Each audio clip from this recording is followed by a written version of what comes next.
Hello everyone, welcome to a new video, and today we are going to talk about a new application that we will be building as part of the new series on the React basics.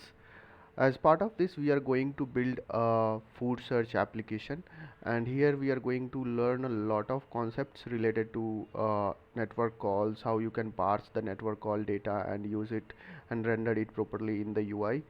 Also, there is a search functionality. So for the search, basically we will be using some external API. In future we are going to build end-to-end solutions, but at this point my focus is mostly on developing more understanding around the React itself. So that's why for this particular project we will be using a public endpoint, and using that we will be fetching the data like image, all the description and detail about the project and all, um, product itself, and then we will parsing that data and showing it in the UI. So let's see a quick demo. So first of all, as you can see, in our application there are three main sections. The top one is header, where we just render the header of the application. Then we have a search functionality here.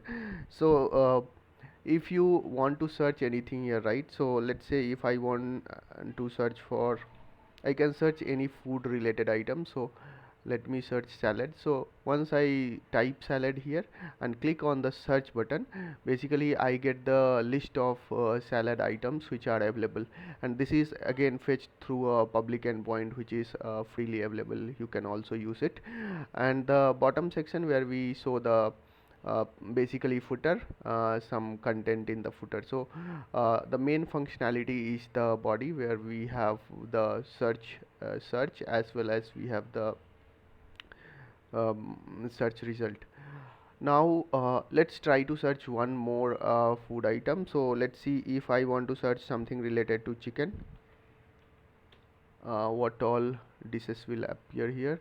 So if I search for chicken, as you can see there are so many chicken items which are available. And going forward, like, we will be building this feature.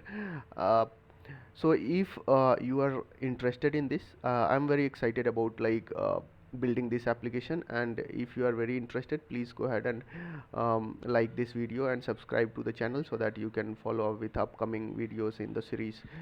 Also, if these videos are adding value for you and you want to learn something else apart from whatever I'm teaching as part of the basic series, please do comment in the chat box so that I will get to know like what all things you guys are looking for. Thank you so much for watching this video, and I will see you soon.